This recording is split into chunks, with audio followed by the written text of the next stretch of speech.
Good morning, Rise and Freedom. I'm Austin Peterson. You're watching and listening to the Wake Up America show at wakeupAmericaShow.com and, of course, multi-streaming all over the internet. It's glad to have you here. How's everybody feeling? Wednesday, we're getting there, getting through it. Absolutely beautiful day here yesterday in the Midwest. I think today's going to be another nice one. Got a little bit of rain last night. What's it like where you're at? We're broadcasting from the heart of the United States, the heart of Missouri, Jefferson City, the capital of Missouri. And we are thankful to have people listening to us all over the world, including even Canada this morning. What's up, Bruce Burt Whistle? Bruce, don't bring me down, Bruce. Funny story about that song. They actually didn't sing Don't Bring Me Down. Electric Light Orchestra, you know what I'm talking about? They didn't actually sing Don't Bring Me Down, Bruce. A little bit of music trivia for you here. They sang Don't Bring Me Down, Gruce. And when asked what the word Gruce meant, Electric Light Orchestra reportedly replied that it was just a nonsense word. A little disappointing. But in later concerts, because everybody thought they were singing Bruce, they sang, Don't Bring Me Down, Bruce. So there you go. Let's get the show started. We've got a lot to talk about. I've got so many topics. I don't think I'm going to be able to get through them all. And that means that we're going to be a little bit all over the place today. But of course, we do have some terrific guests for you. Wednesday, of course, means Big Brain Time with Judge Andrew Napolitano at 8 a.m. Central Time. Hell yeah. David Lee says that the intro music gets my wiener hard. Well, that is a good thing to hear. I'm glad to hear that. But how dare you? The intro music was a synthwave remix of the original RoboCop theme, which I thought you guys would really enjoy. So glad you're here today. Don't forget to click that like button. And if it's your first time here and you end up enjoying the content today, make sure you follow. We'd be glad to have you come back and join the show on the regs. We're going to be talking to a new guest today, very first time on the show at 7:30 a.m. Central Time. We're going to be speaking to an ambassador from PragerU, Justine Brooke Murray. She's a former Miss Central New Jersey, and she also previously worked at One America News Network as well as the White House under Donald Trump. That's very interesting. Her Twitter bio describes herself as a Jewish blue-eyed devil, a jazz singer, and a proud American. A yellow witch? I have no idea what that means. We'll have to ask her. She's going to talk to us a little bit today about those violent protests that are starting to get disrupted. The UCLA students in California, their violence has now prompted a police response after several Jewish students were hurt on campus, and the LAPD responded to multiple acts of violence at the encampment, again, at UCLA. Columbia, New York, the protests are starting to get broken up as well. A video captured an iconic moment when the NYPD recaptured City College from protesters and raised the American flag on the campus flagpole. Here, take a look. You can see here the NYPD taking down the Palestinian flag. Interesting. Taking down the Palestinian flag and the NYPD taking the American flag and putting it back in its rightful place.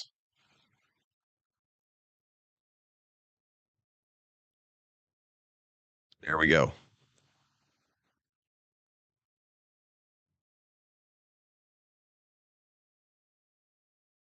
Not quite as iconic, perhaps, as Iwo Jima, but an iconic moment nonetheless.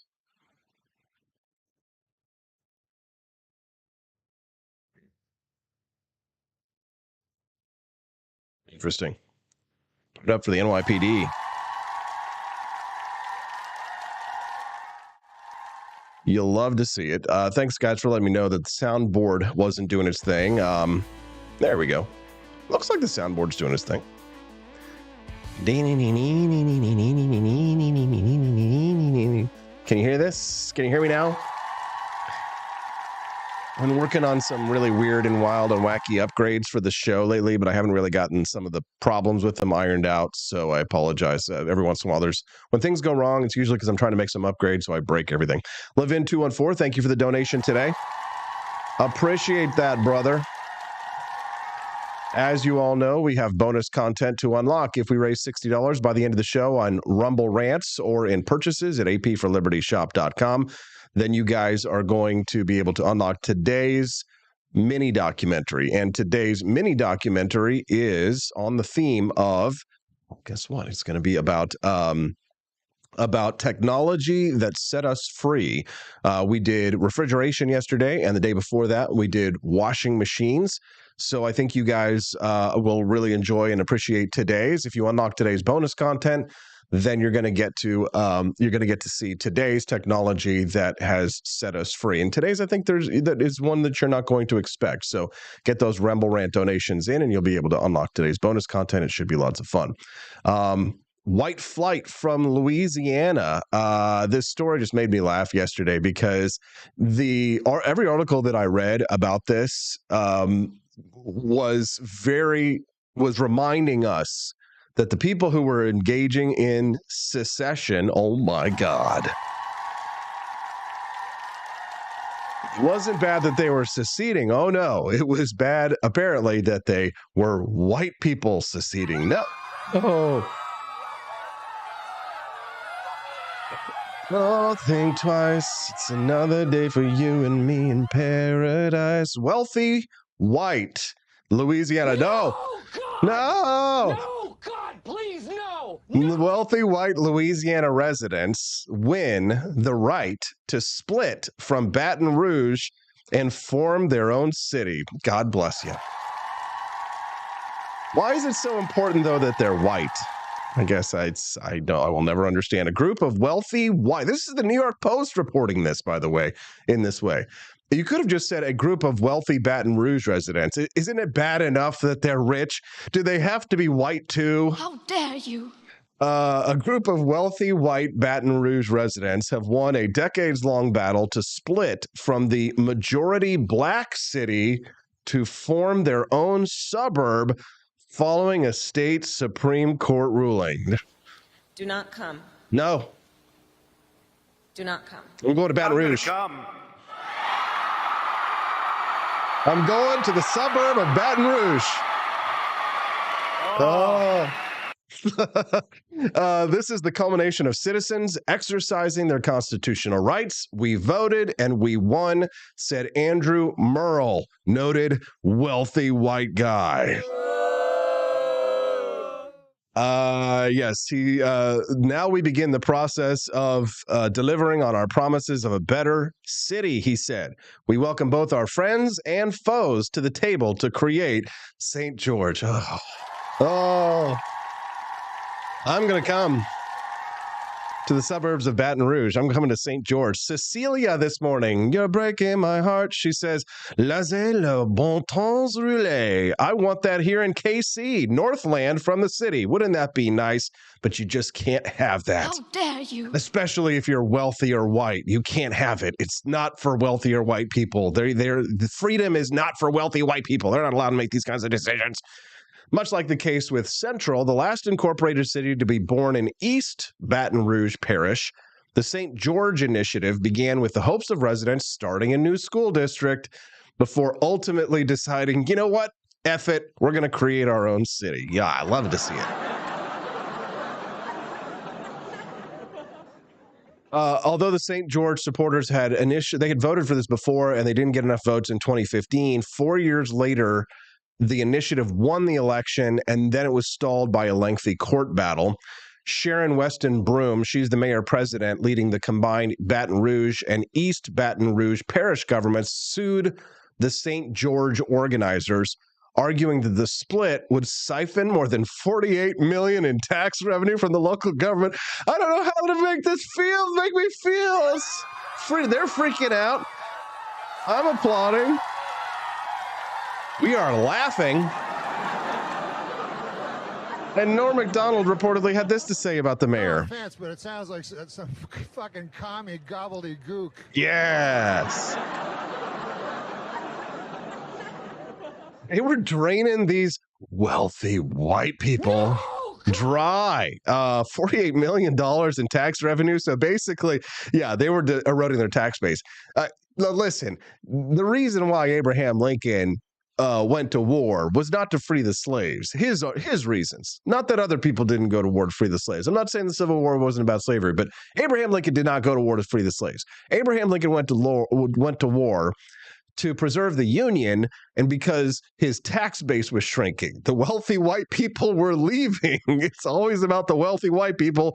We can't let them leave. No. This is such a great story. I love this. Justice William Crane, he was the author of the majority opinion in this case, disagreed with the city's assessment about the taxes and claimed that a thriving St. George could become an asset, even to the declining Baton Rouge. Yeah, so beautiful. And the NAACP, of course, stepped in with their usual turd opinions, and they feared that the formation of St. George will negatively impact Baton Rouge's majority Black community. How are white people living in peace in their own community in a suburb near you? How is that negatively impacting the Black community? It seems like the NAACP is telling on themselves, that they're draining the people of these community in order. It seems that's what they're saying, that they're draining these citizens dry in order to benefit the Black community, which is not what tax dollars are supposed to be used for. It's not supposed to be for the redistribution of wealth from one race of people to another. If so, then you've already had your reparations, and the white people in this neighborhood are going to get gone. And I say, God bless them. God bless you. Cecilia H. says that is fantastic. Thank you. Busign of Jonas says, beautiful shirt, AP, as always. Oh, God bless you. I feel so lovely. Thank you, everybody. I feel so wonderful today. The NAACP said that the St. George plan poses significant risks to our education system. Oh, see, that's threatens the continuity of critical programs. Oh, God, I love it. Oh, God. And challenges community representation. Oh my God. Do not come. I'm gonna come.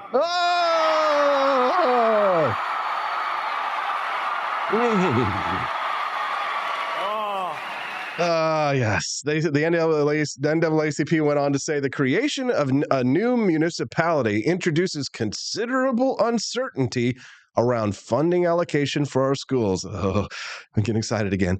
Jeopardizing the cornerstone of our community's future education. Those are probably some of the worst schools in the country, despite the 48 million or so that they had before. If they're losing it now, if they couldn't do it with all the money that they had before, there's no way they were going to do it anyway. So it's just too bad. You love to see it. God bless St. George, Louisiana. I'm so excited. GGC3PO, it's your first time here in the chat. Nice to meet you. Welcome to the Wake Up America show. We're glad and thankful to have you here. All of our friends who are joining us for the very first time today, or if you're enjoying that show, make sure you do click that like button. We'd love to have you come back and join us on the regs. The show schedule is every Monday through Friday, 7 to 9 a.m. Central Time, and we would be glad to earn your follow as well as your like. You can text the show and let us know what's on your mind. 573-319-1586. That's 573-319-1586. We've got lots more great show to go. I don't want to get off this topic just yet because I'm laughing at this other New York Post story. We're going to have Justine Brooks from New Jersey here in just a few minutes. But I read this story in the New York Post right next to this St. George story about these wealthy white residents. Not wealthy white residents. But this is the Donald Trump story. Donald Trump vows to address definite anti-white feeling in this country. He says it can't be allowed. Oh, my God. What is this? White History Day, former President Donald Trump has said there is definite anti-white feeling in the country, and he warned that can't be allowed. There you go. Donald, can you imagine how the leftists, especially the ones who oppose the white people leaving Baton Rouge and starting their own community, can you imagine how the people like the NAACP what they're thinking when they hear Donald Trump say something like this. I mean, their heads have got to be exploding, hair on fire. They're running around screaming.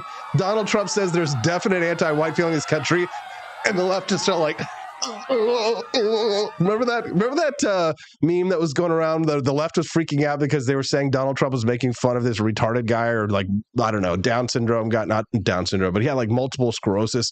And Trump didn't even know he had multiple sclerosis, but he was like making fun of the reporter, like, I mean, that's the face. That's what they were doing when they heard Donald Trump say that there is a definite anti-white feeling in this country. No,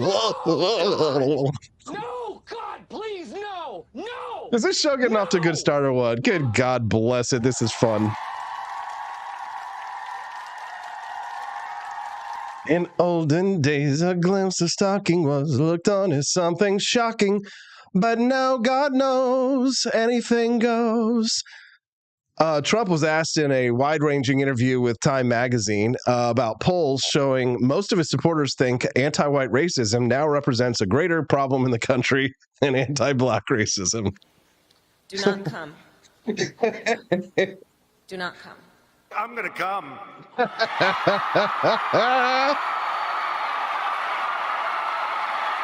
He said, I think there's a lot to, he says, I think there's a lot to be said about that. If you look at the Biden administration, they're sort of against anybody, depending on certain views. They're against Catholics. They're against a lot of different people.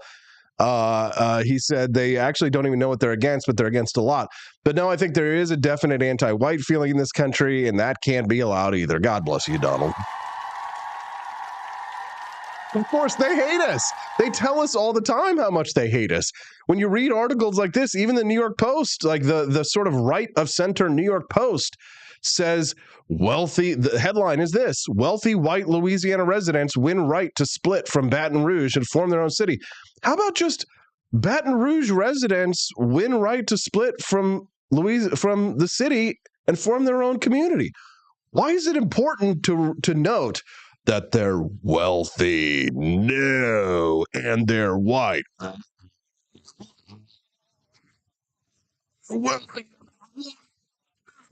Oh, we can't have those wealthy white people all setting up their own communities. We can't have that. They were taking away our tax dollars. Oh my God, it makes us poor. No, you bitch, you are poor already.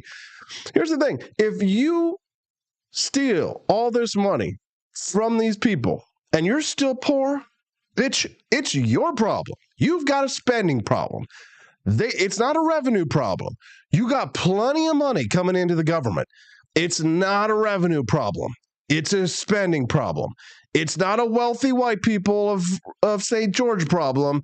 It's a spending by the government of the city, of the people who are in charge of Baton Rouge, Louisiana. Good God, man. Wait a minute. Not time to go to break yet. Stop that. Don't push that button, AP. We got a couple more minutes. Well, now it's time to say goodbye to all our family. NYPD. No, I'm just kidding. Here we have this video of the NYPD taking down the flag of Hamas. The Palestinian flag in New York, recapturing City College from protesters, raising the American flag on the campus flagpole. God bless America. From now on, it's going to be America first, okay? America first.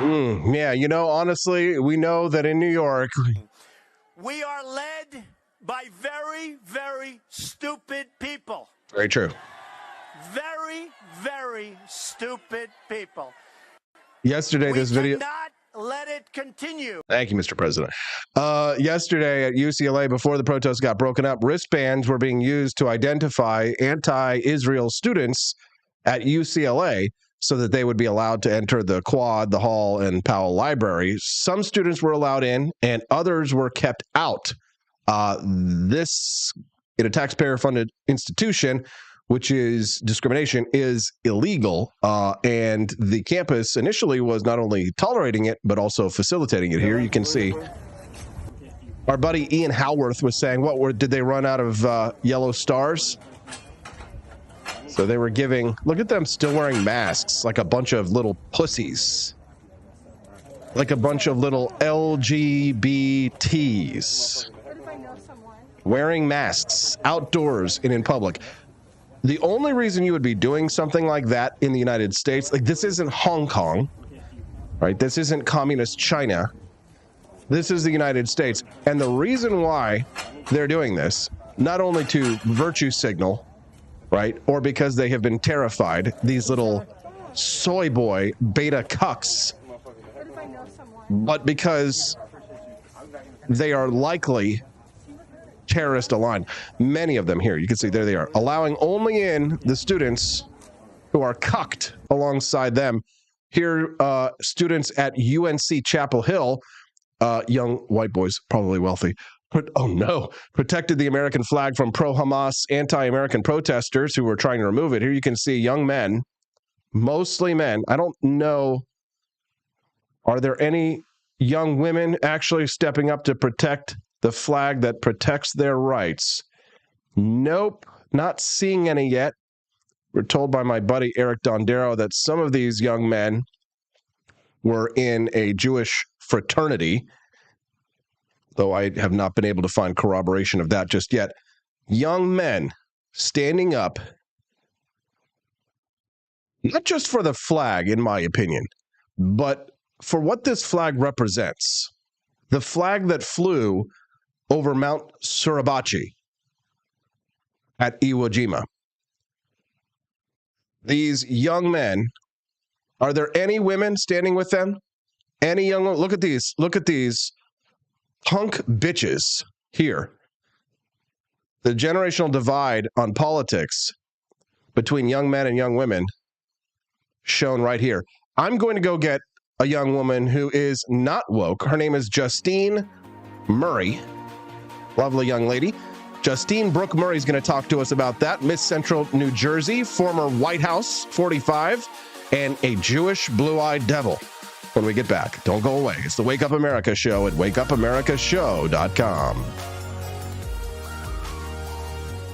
Expanse of time, a year might seem like a mere moment, but oh, what a year it's been. In September 2022, Austin and Stephanie Peterson embarked on a journey to wake up America. They began humbly, with just 20 souls tuning in, learning, listening, and though challenges arose, like the looming shadow of YouTube demonetization, their spirit never waned. And now, thanks to you, thousands rise with the sun to join them, to listen, to engage, to be a part of a community. So here's to you, and to Wake Up America, for memories shared, for friends made, for the journey ahead, and for never, ever forgetting to rise and freedom. Happy anniversary. I'm Donald Trump, and I approve this message. Believe me, Austin Peterson is the best. He's got the greatest Wake Up America show I've ever seen. Whenever I tune in the mornings and watch the live stream, let me tell you, he has got the absolute best content. I love his guests. It's just a total blast to watch, and I highly endorse and recommend the Wake Up America show. It's terrific, believe me.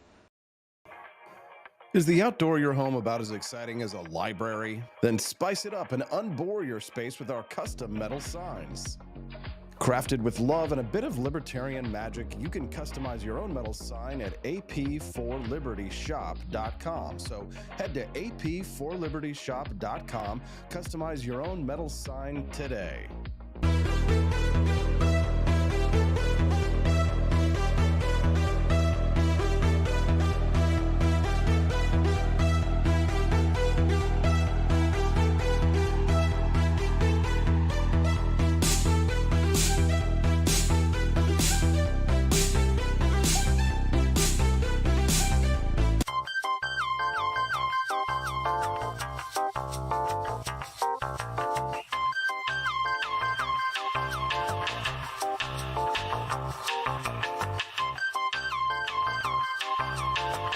Welcome to a world of vocal discovery at Peterson Voice Studio.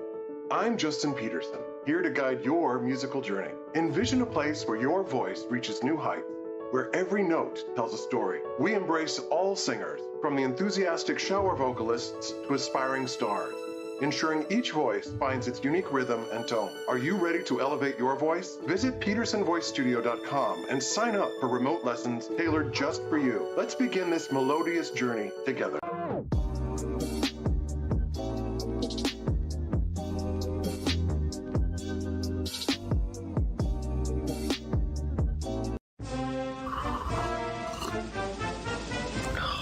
Tired of spending your hard-earned money on woke corporations that don't share your pro-freedom values? Fed up with sipping liberal lattes and progressive cappuccinos? Introducing Founding Flavors from AP for Liberty Shop. Get your day started with Washington's Revolutionary Roast. As robust and principled as the man himself, this blend is the shot of energy heard round the world. Or maybe you want to taste the fervor of freedom with Adams's Patriotic Perk. It's as dynamic and balanced as the U.S. Constitution, sure to awaken your spirit of liberty. For the aficionados, we've got the Jeffersonian Java, a complex mix of flavors that speaks volumes about your refined tastes. And don't forget Betsy's Liberty Lullaby, our decaf option. Crafted with the same care and dedication Betsy Ross put into our Star-Spangled Banner. This blend lets you enjoy the taste of freedom anytime without losing sleep. No woke beans here, folks. Just pure, patriotic, pro-freedom flavors brewed with love for liberty. So why compromise your principles for a cup of coffee? Stand up for your values, perk up your patriotism, and start your day the American way. Get your Founding Flavors at apforlibertyshop.com.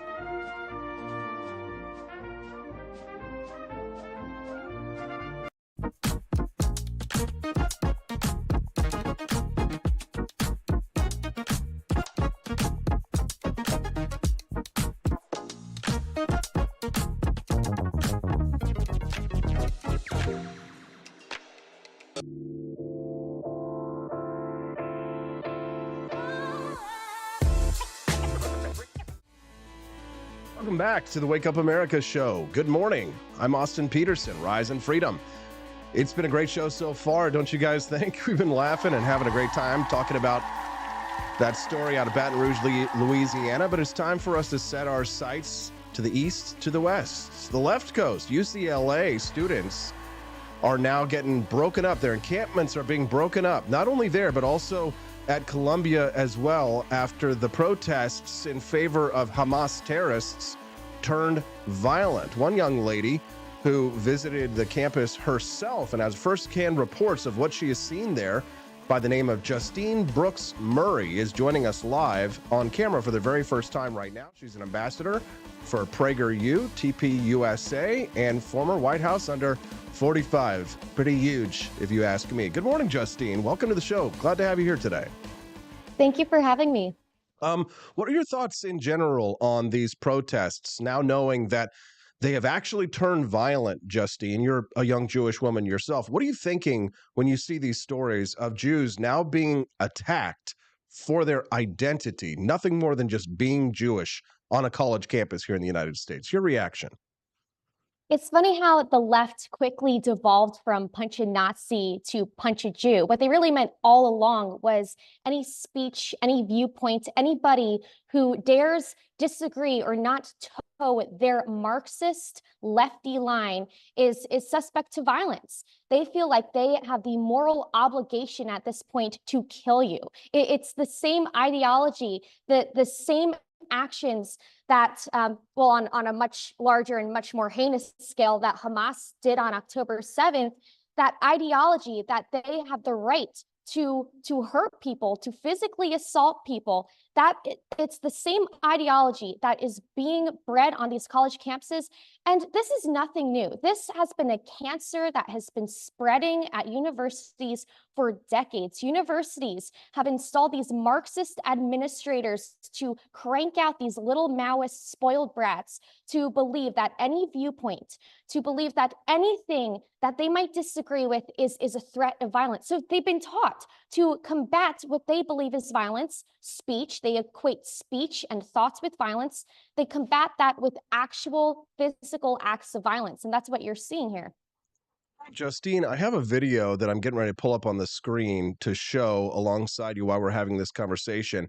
This is a video that you had posted of yourself when you had visited one of these campuses, and it shows this man that's kind of, like, there's no other way to describe it, just creepy, kind of stringy hair guy with sunglasses, and he appears to be following you down the street. What's happening here? It was this attempt to stop anybody from dissenting at what's happening at these universities. It's okay to break onto these campuses, to form these illegal hobo encampments, to block students from trying to get to their class. It's okay to call for jihad, to chant death to America, to light fires, to beat up people. they're not the agitators, right? But suddenly, if a Jewish person goes and just asks questions or just stands there and shares maybe their take on things, you're not allowed to do that. The entire goal, what that guy tried to do, is to follow me around and intimidate people who have expressed dissent over this, intimidate them out of speaking out, intimidate them from questioning these mobs. You're not allowed to question them. And what they'll do is later on, what these college campus students do is they'll take photos of students, they'll spread their information on social media. We have to remember, these are the same institutions that created and fostered and nurtured cancel culture. During the BLM insanity, they tried to get professors fired. In fact, at UCLA, they got a professor fired for refusing to let students who were Black skip their final exams to join the BLM riots. These are the same students and the same outside agitators like that guy who, and the same people in the mainstream media and elsewhere. Usually they've come from these college campuses. These college campuses have nurtured these mobs, and now they go out there and they have actual jobs, or as this guy that you saw, maybe they don't, but they have a social media platform, and they'll try to destroy anybody, destroy the lives, publicly shame anybody who simply questions their groupthink, because the Marxist ideology, what they're peddling is that you're not allowed to question it. If you're questioning it, you're dangerous. You're the agitator. The students who are just trying to get to class, they're deemed the agitator, so much that the universities are now barring Jewish professors or caving to the student demands to make sure Jewish students, people who are openly Jewish, where they're Star of David, stay off campus because they're the instigators, right? It's not the people who are calling for Hamas to blow up first Israel and then America. Nope, it's the people who are not part of the mob who are the instigators. Certainly disturbing stuff. If you're just tuning into the Wake Up America show, good morning and welcome. I'm Austin Peterson. I'm speaking to Justine Brooke Murray. She is a PragerU ambassador and at TPUSA. Also, she is formerly of White House under 45. That's Donald Trump. I'm seeing now, it's kind of been an open topic of discussion, Justine, that I don't know if it's a majority of American Jews who support leftism and who support Democrats, but it certainly is a lot. And so when you see now this sort of violence being turned against many of these Jewish professors who have been stoking this wokeism and leftism for so long, they seem to be acting surprised, as if they didn't realize that eventually that they would reap what they have sown. However, now we're starting to see many of the wealthy Jewish intellectuals who were Democrats formerly starting to pull their endowments from many of these universities. And some of them have even gone so far as to say that they will be voting for Donald Trump. Are you starting to see many of these formerly Democrat Jews changing their minds about what they have created and about what they might be doing this fall when they go to the ballot box? Members of my own family included. It's so funny how I have family members, I have friends who have been so liberal for years. In fact, they didn't even want to talk to me before. When I would raise issues about anti-Semitism among the left becoming mainstream, they would laugh at me. And then suddenly October 7th happened. And it's really terrible that it had to take something so evil, an attempted genocide against the Jewish people, for us to finally wake up. Every once in a while, it's been a pattern. A couple of decades go by, Jewish people in America become comfortable. Jewish people elsewhere in civilizations where they think that they've been accepted suddenly become comfortable, or they assimilate, and they throw other Jewish people under the bus to the same people they're trying to appeal to, but those people also want them dead too at the end of the day. And you're right, I think that hopefully these people are going to wake up for the long term. It's not just going to be a year or two where Jews have finally come to their senses and then they just kind of get comfortable again, because time and again throughout history, you have Jewish liberals or Jewish people who are just throwing other Jews under the bus to the people who want to kill us. And then we get taught a very horrible lesson. But I think some people don't always listen, but it's the same thing.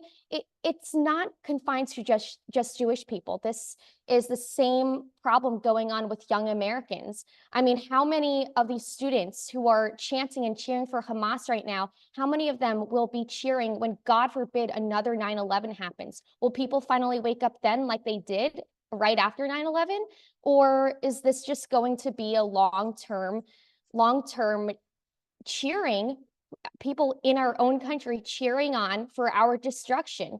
As they say, Rome was destroyed from within. And I think that these universities, I think our main institutions in this country are actually trying to turn Americans against each other. It's this divide and conquer plan. We have this, this strange situation where, the left has made it very clear that they hate white people, specifically white people. That's what the woke left has been attacking. Jewish people on the left were largely cheering it on until they realized that the woke left sees Jews as the ultimate white people, as the ultimate of the oppressor class. And I think October 7th really showed how the woke left actually feels about white people and Jews. A lot of people's eyes were opened the day of that terrorist attack, weren't they? Even Michael Rappaport, who was a staunch never Trumper, suddenly he says he may vote for Trump. And then you have a recent Siena College poll that showed that if they were given a choice between Trump or Biden, more Jewish people in New York would actually vote for Trump. And it's something that I never thought I would see before. And to be truthful, I really do hope that the people who have woken up stay not woke like the left they've just destroyed that term, but stay awake and remember what you're seeing right now. This was the goal all along of the very people they virtue signaled to for years. Justine, were you surprised at the level of anti-Semitism that emerged after that event on October 7th here in the United States? I mean, not just from many woke people on the left, which you could always expect because of the way they view a society as classified between oppressors and oppressed, but a lot of right-wingers as well. I was a little bit surprised by some people on the right. Some people who I've considered friends forever suddenly turned on me and turned on Jewish people. I was not surprised at all by the left, but it just goes to show time and again, for some reason, Jewish people, it's such an age-old irrational hatred, but anti-Semitism is one of the oldest hatred bigotries in the book. We've been dealing with this throughout history. We have to realize that we don't really have any allies we can rely on. You can't really rely on one party or another. You have to rely on yourself. And that was honestly a wake-up call for me. So I was served a wake-up call too after October 7th. But the victim narrative you see on the left, the same people on the right who are peddling anti-Semitism, it also stems from a victim narrative. How many people on the right now who are peddling anti-Semitism are saying things like, Jews control the media, Jews control the world. We've been fighting against the Jewish power forever. Let's what they've done forever, what they've done for a while. And this was mostly just the grapers, mostly just like the urchins on social media, on Reddit, who would take screenshots of people's faces who are in government or are in media. And half of them are not even Jewish. Maybe they have a Jewish name, but they're so stupid. They just, they don't care. And they'll blue out these faces. It was a campaign called Blue the Jew. And they'll say, see, this is why A, B, and C in our government is going wrong. It's because these evil Jewish people are in charge. It's the same victim narrative. They want to blame someone else for their own problems, for their own failures, maybe their own life failures. They say, oh, it's not because I personally messed up in life. It's not because I personally didn't work hard enough. No, it's because these evil Jewish people. The Jews. On the left, it started out as the evil whites. And we were never allowed to criticize the fact that people were being openly racist against whites. the left was able to force main dictionaries, Webster's dictionary, to change the definition of racism instead of just saying it being discriminatory and bigoted toward anyone of any race. It was, well, you can't be racist unless you you have the power, your skin color is overly represented. And that's the same ideology you're seeing peddled by the people on the right who are anti-Semites. Oh, we're not being bigoted. We're calling out true, we have true concerns about Jewish power. This idea of, well, this group is overly represented, so we have to install things like affirmative action in order to limit the number of Asians and Jews who get into these schools, limit the number of white men. It's not fair. For me.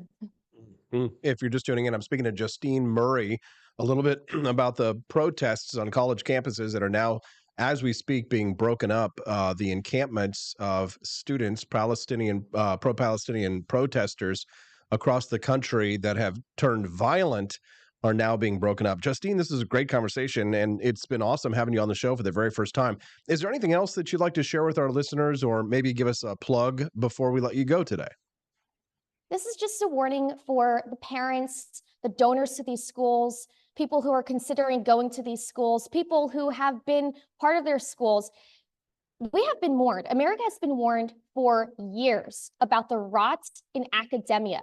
But when students have spoken up, when I spoke up on my own campus, we were constantly told, oh, don't rock the boat, just regurgitate what your professors say, and whatever happens on campus stays on campus. Well, clearly it doesn't stay on campus because it's spilling out into our streets. The people on our college campuses who go to Columbia, who get into these Ivy Leagues, they're supposed to be the smartest young people, right?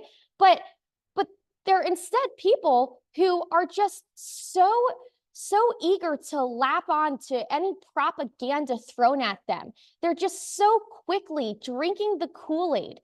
These are not institutions of higher learning anymore. These are institutions of Marxist indoctrination. Universities honestly don't really exist anymore, except for maybe two, like Hillsdale and Liberty. They don't exist anymore to teach students to learn about the world and have an open conversation.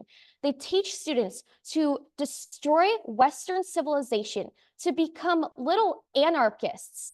And with that, it's funny, they're anarchists, but at the same time, they're authoritarians within their own encampments. You're not allowed to let Jews in or anybody who questions it, or else they'll try to ruin your lives. The reason we have cancel culture, the reason that we had the BLM mob mentality has been because these institutions fostered it. And now these students, the students that you see wearing these Yasser Arafat scarves, by the way, please ask them if they know who Yasser Arafat is.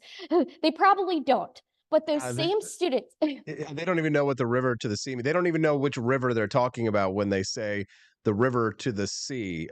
Justine Murray, where can people find out more about your work online? You can find me on Twitter at JUSTINE_BROOKE, or my Instagram, Justine Brooke Murray. Justine, a fan of your work. You've been doing a great job out there, and you're a great follow over at x.com. We'll keep an eye on things for you, and hopefully you'll come back and join us again real soon. Have a wonderful day. Thank you again. Thank you very much. What did you guys think of Justine Brooke Murray? Let's give her a round of applause. I think that was a great interview. Should we have her back? What do you guys think? Yay? Yay? I think so. You're just tuning into the Wake Up America show. Good morning. I'm Austin Peterson. Glad and thankful to have you here. Have you clicked the like button yet over on the Rumble feed? We'd be grateful if you'd do that. Give us a little break there. Click that like. And if it's your first time watching the show this morning and you like the content, there's a follow button as well. We'd be grateful to have you follow us. If you'd like to unlock today's mini documentary, I produce a new mini documentary every day for the show. It's a little mini 5-minute documentary that we call bonus content. And if you'd like to see today's bonus content, you can help to unlock it by making a Rumble Rant donation or either at youtube.com. But most people prefer to go to ap4libertyshop.com. That's AP, the number 4, ap4libertyshop.com. Head on over to the shop this morning. Get yourself something real nice. And every purchase that you make over there also counts towards the total to unlock the bonus content. There you can see my cute little wifey's video, making a Shirley Temple, her new show, Hustling and Homemaking. But these new shirts that I just made this couple of days ago are selling like gangbusters. You can see these are the Norm Macdonald quote, the famous Norm Macdonald quote. There No we go. offense, but it sounds like some fucking commie gobbledygook. Commie gobbledygook shirts over at ap4libertyshop.com. Go ahead and head on over there and get yourself one now, and that will work towards unlocking the bonus content. It looks like we've raised about $22. Yes, $22 towards, or $23, yes, towards our goal. And if we raise at least $60 by the end of the show, then you get to see today's bonus content. So if you want to help to unlock it, go on over to AP, the number 4, ap4libertyshop.com, and you guys will be able to see today's mini documentary. Okay, what other clips did we have this morning I want to share? Oh yeah, this sounds like a great idea for me to poop on. Take a listen to the Biden administration's idea about what to do with the refugees from Gaza. This news exclusively on CBS News. The Biden administration is considering a plan to allow some Palestinian refugees to come here to the United States. That's according to internal federal government documents that were obtained by CBS's Camilo Montoya Galvez. According to the plan, some Palestinians fleeing the war would be offered a permanent safe haven here in the U.S. And one option under consideration is to allow those who have immediate family members who are either American citizens or permanent residents to enter the country if they pass various background checks first.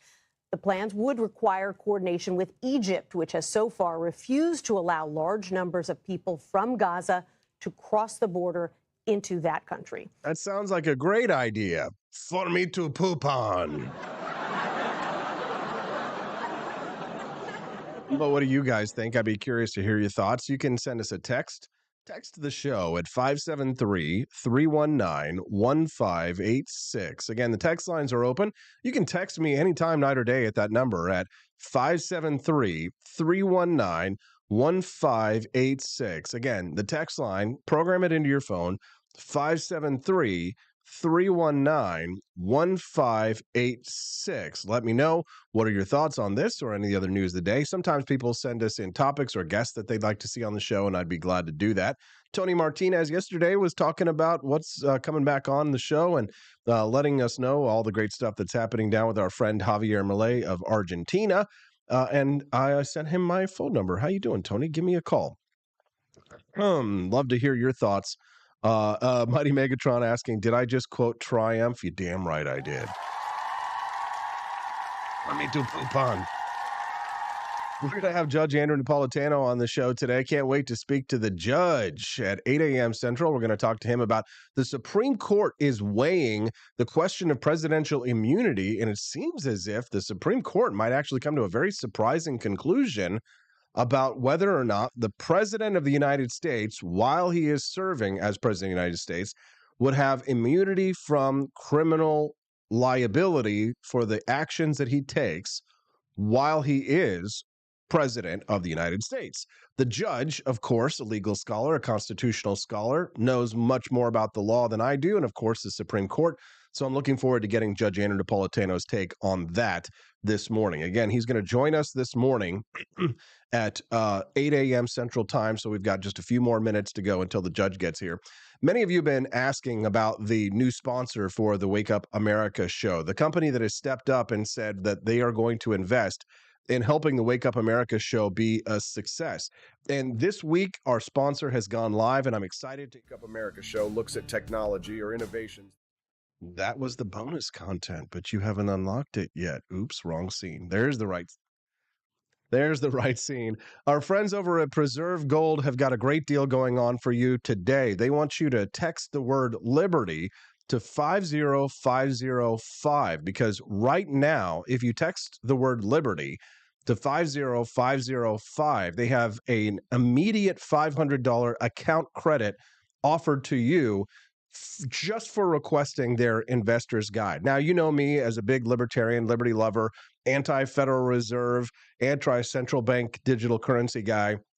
You know I love gold, and I stand by it. My wife and I, we keep a stash of gold and silver in case the apocalypse comes, or in case Missouri actually passes the bill, which just went through the Senate, that legalizes gold and silver as legal currency here in the state of Missouri, which I think would be a great thing, don't you? Wouldn't that be nice?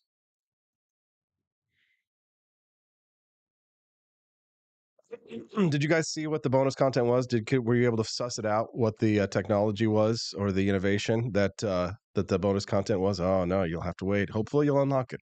But as most of you know, I was a big supporter of the amendment to the Missouri Republican Party platform to ban central bank digital currencies. And this weekend, I go to the state convention to also try and carry that at the state convention. I'm a big fan of having gold and silver as a keystone of your portfolio, to have it as a cornerstone so that you can weather any kind of storm that might come. You know that one thing in life, the old statement, right? Everything in life is, nothing in life is guaranteed except death and taxes. They should add on to that death, taxes, and inflation. Now, my friends over at Preserve Gold can help you with the process of buying either physical gold and silver, or you can also invest in it in your 401k, your IRA, or any other qualified retirement account. So if you'd like to get more information from our friends over at Preserve Gold and help the Wake Up America show grow into the future, get your free investment guide by texting the word Liberty to 50505. That's 50505. Open up your mobile phones.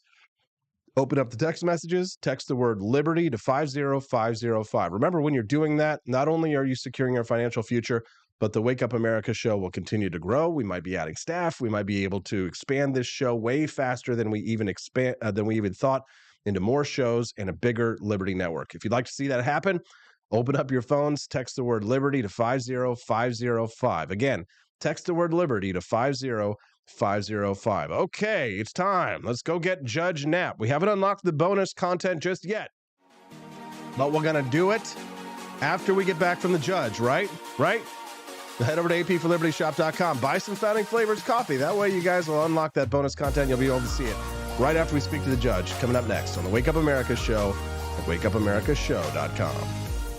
The Cantina crew, this is Elon Musk, the CEO of Twitter. And I just want to say thank you for watching the Wake Up America show. I've decided that Austin Peterson will be the new CEO of Twitter.com, effective immediately.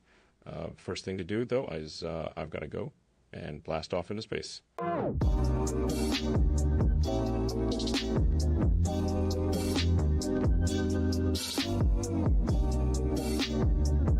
If there wasn't going to be somebody who was a fiery champion of liberty, somebody who would get out there and who would be aggressive, and if they wouldn't do it with more fire or passion than I had, then I would go and I would fight this battle for us. I've fought for the principles that we all share. Parties tend to be secondary to me. We're here because we believe in the principles of liberty. I am not a perfect messenger, but I think I'm a damn good one. This is a replica of our first president's flintlock pistol. You have my full support, my respect, and my gun.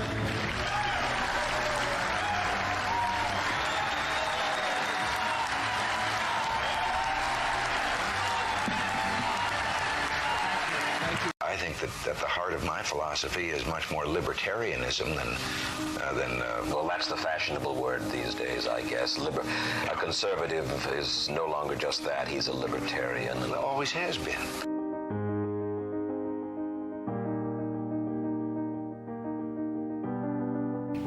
Yet any time you and I question the schemes of the do-gooders, we're denounced as being against their humanitarian goals. They say we're always against things, we're never for anything.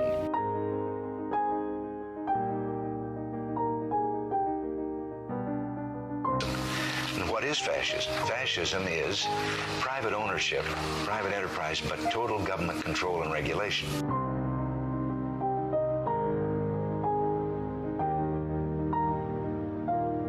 Well, the trouble with our liberal friends is not that they're ignorant. It's just that they know so much that isn't so.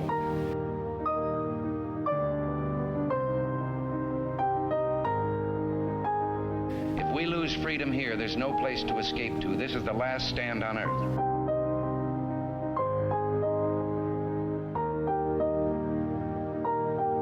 This is the issue of this election. Whether we believe in our capacity for self-government or whether we abandon the American Revolution and confess that a little intellectual elite in a far distant capital can plan our lives for us better than we can plan them ourselves.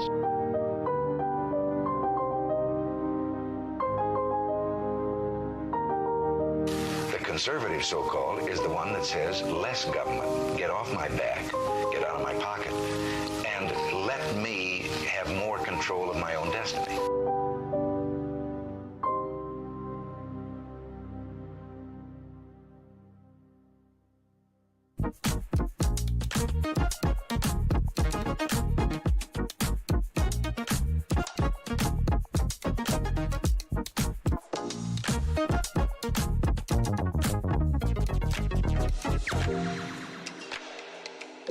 Would happen if I had to pick up the phone, call 911 for one of my family members or one of my neighbors? What would I do if no one was on the other end to respond? What if there was no 911? You can be a part of the solution. Anybody can be a firefighter. Male, female, younger, older. We have school teachers. We have leaders in business. It's me, you, anyone that wants to be. There is no typical firefighter. Do you hate the deep state? Do you reject the Antichrist in all his ways? Do you believe that aliens controlled LBJ to assassinate John F. Kennedy? Did you know that the shot can put chemicals in you that will make you more sensitive to 5G? Do you love America? Do you want more freedom? Do you like smoking hot red-headed libertarians? Then the AP for Liberty shop is for you! Check out all the awesome new...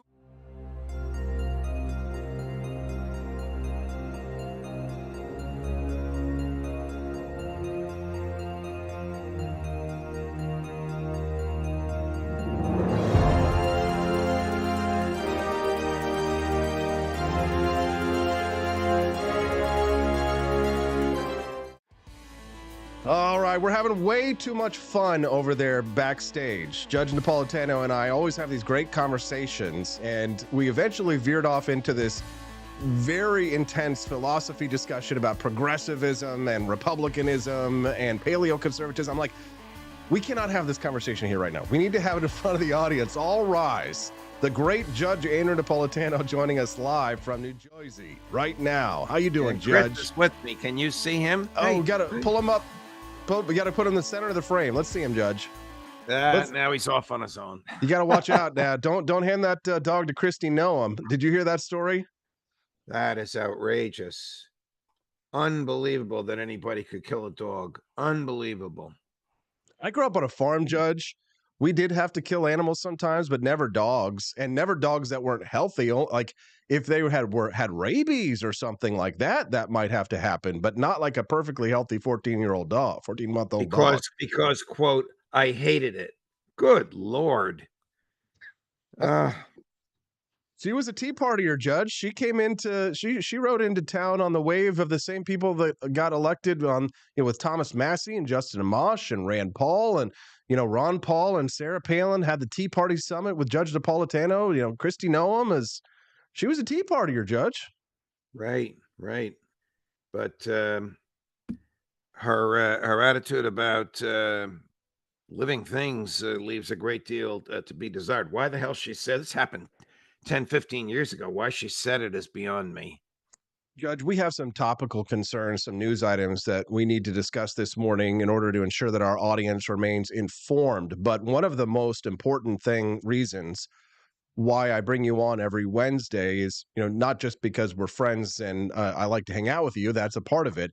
But most importantly, it's because you and I help me to understand better my philosophy. And, by sometimes throwing challenges at you, you help me to understand better why I believe what I believe. And most of my intellectual coming of age came under your tutelage from the years of 2007 to 2012, I would say. I was intensely studying underneath you, working for you, reading your books, reading your philosophy. And it was your book, Theodore and Woodrow, I think specifically, that has given me at least the most depth of knowledge about what progressivism truly is and why progressivism is something that transcends party affiliation and has a strain that runs not only through the left but also through the right. Can you explain why that is for us, Judge?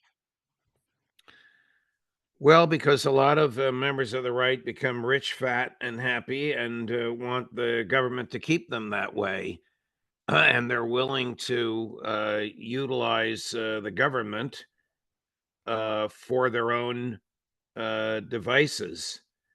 I mean, progressivism, as we understand it in the early part of this country, about which I wrote in that book, caused us to fight useless wars, caused massive accumulation of power in the federal government, created a fourth branch of government, which is not recognized by the Constitution, called the administrative state, changed the Constitution so as to remove the representation of the states as states in the Senate, changed the Constitution to allow the federal government to do something Madison claimed it would never, ever, ever be able to do, which is to seize the assets of individuals via taxes.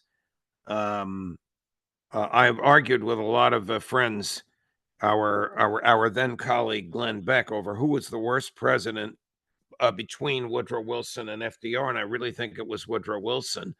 FDR merely was following in his coattails and wouldn't have been able to be nearly as dangerous to human freedom and confiscatory of personal property had not Wilson and Teddy Roosevelt, a Republican and a Democrat, to get back to the original part of your question, paved the way. Lincoln, of course, is in his own category of horror because of the human beings he slaughtered. But in the modern era, it is Wilson and Theodore Roosevelt who turned Madisonianism on its head. Madisonianism is that the federal government can only do what is expressly authorized to it in the Constitution. Wilsonianism, which is the opposite, teaches that the federal government can do anything for which there is political support except that which is prohibited to it in the Constitution. And every president from Woodrow Wilson on, including Calvin Coolidge and Ronald Reagan, Coolidge a little bit, have been Wilsonians, have accepted this view that the feds can do whatever they want except that which is expressly prohibited. And that has largely brought us to where we are today. Constant wars, constant surveillance, massive transfers of wealth, extraordinary debt, continued borrowing. And now, we can talk about this if you wish, the suppression of free speech that the government hates and fears. Let's It go has ahead brought and us these monstrosities. They all started 115 years ago with Wilson and TR. Let's talk about that, Judge. I'm going to go ahead and put a pin in that. I'd like to return to this conversation a little bit later in our talk this morning about progressivism and how it runs between both parties in the modern context, not just how it started. You know, any dictionary definition of progressivism that you will look at today will define it as trying to order society according to scientific principles, essentially, using taxation, using government and the institutions of the state in order to order society according to things like econometrics. But we won't get into that too deep right now. Let's talk about that free speech issue. Your weekly column that you can read every Thursday at judgenap.com goes into this modern incident of a suppression of free speech. Can you explain, please?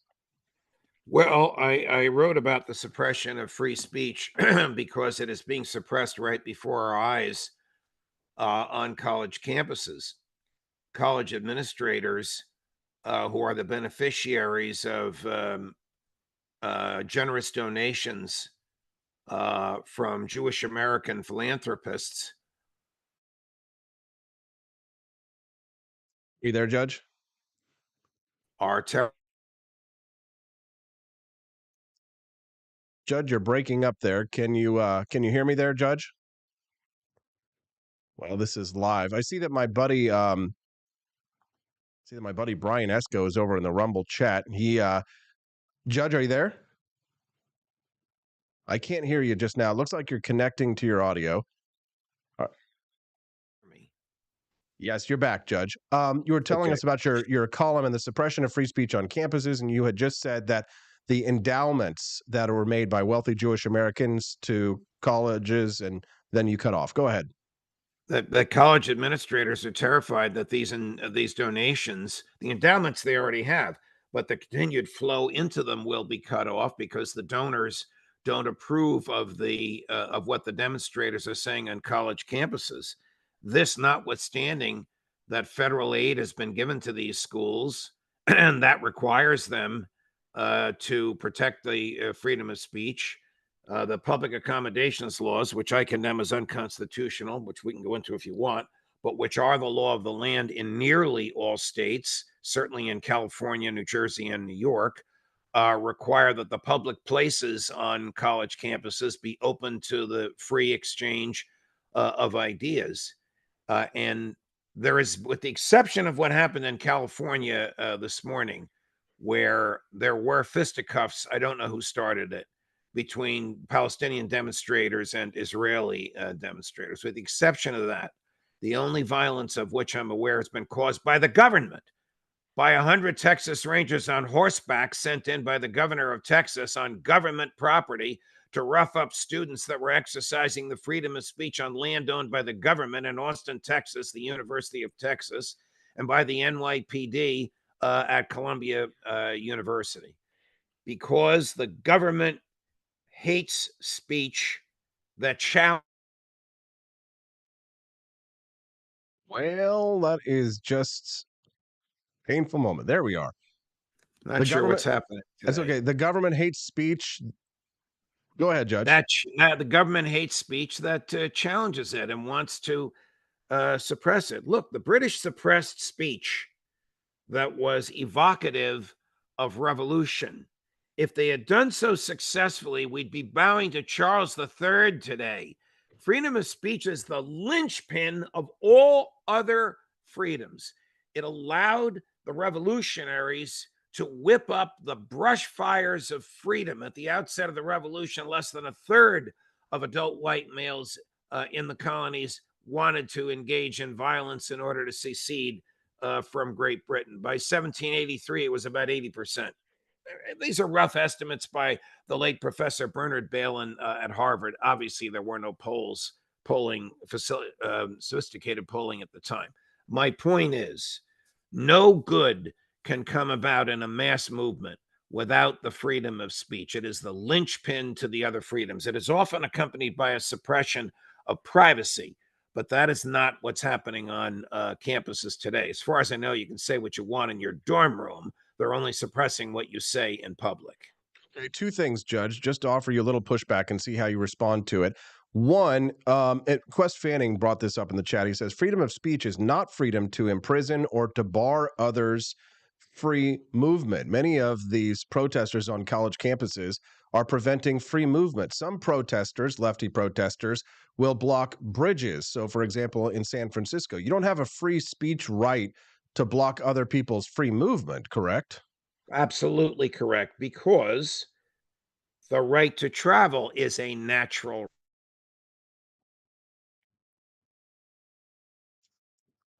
Now you can see here, Brian, for the fellow podcasters out there, these are the challenges of a live show. If you do a live show like we do here, these are the kinds of things you'll have to deal with if you are a live podcaster. If we had recorded this before, we wouldn't have these challenges. Wow, this is the NSA trying to silence That's what us. it is, Judge. Not the first time. A suppression of our free speech. Probably won't be the last. But let me tell you about this one case that I cited in my column this morning called Terminiello versus Chicago. This is a Roman Catholic priest who holds a lecture, not at mass, but in a public lecture hall, and blasts Harry Truman in 1946. I don't know what he was blasting him for. The audience hated the priest and loved Truman. They stormed the stage. They chased the priests out. They destroyed the place. What did the police do? They arrested the priest for what he said. Now, he didn't break anything, and he didn't harm anybody, and he didn't ask for violence. Convicted all the way up through the Illinois system, reversed by the U.S. Supreme Court, which said the freedom of speech is so integral to human happiness and to other democratic freedoms, it sometimes tolerates violence. That means that if the speaker's words cause violence, those who engaged in the violence are prosecuted, but not the speaker. Now, I have to say that I'm not in favor of blocking people from going to class.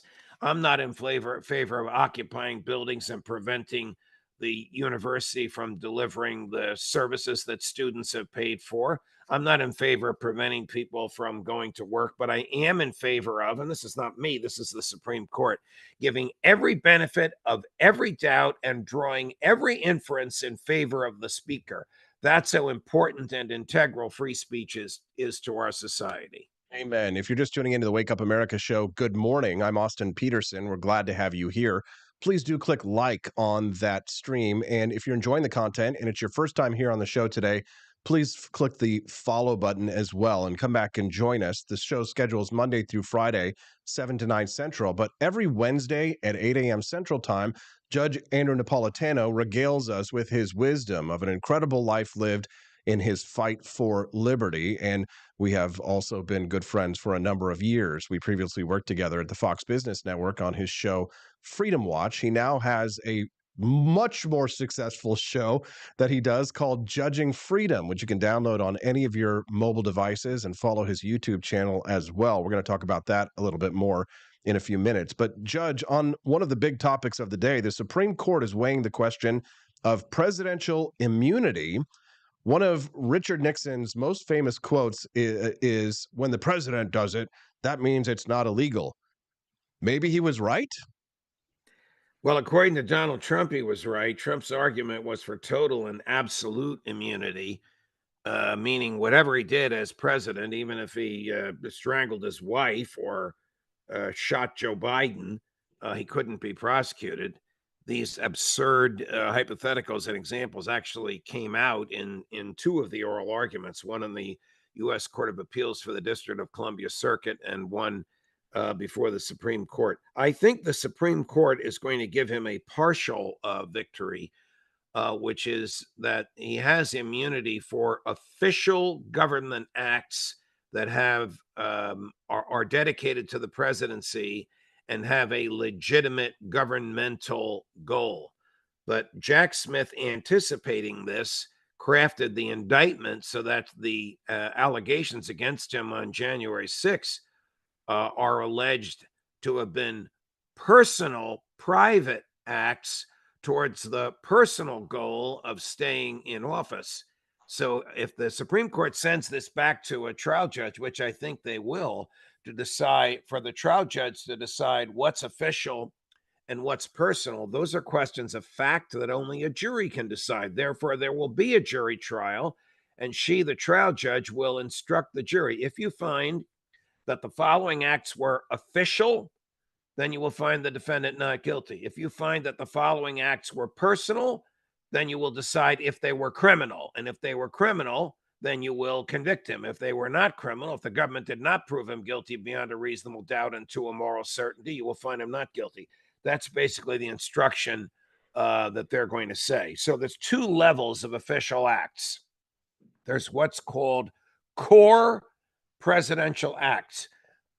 Those are authorities expressly delegated in Article 2, Section 2 of the Constitution to the president, commander-in-chief of the armed forces, appoint ambassadors and Supreme Court justices and judges of the lower courts, enforce the laws that Congress has written. It is clear that the court will find that those are immune from prosecution. Surrounding that are things that presidents have done and gotten away with in their official capacity.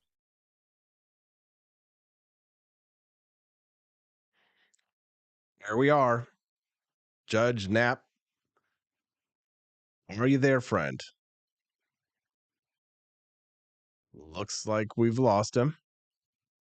This is the peril of the live stream with 825 people watching live over on Rumble. There he is.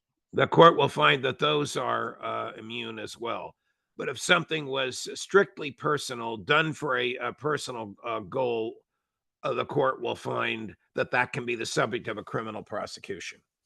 Is that appropriate in your mind, Judge, that the president acting in his official duties should be immune in such a way, noting how the left has weaponized our criminal justice system using lawfare to take down people of a political persuasion that they do not care for?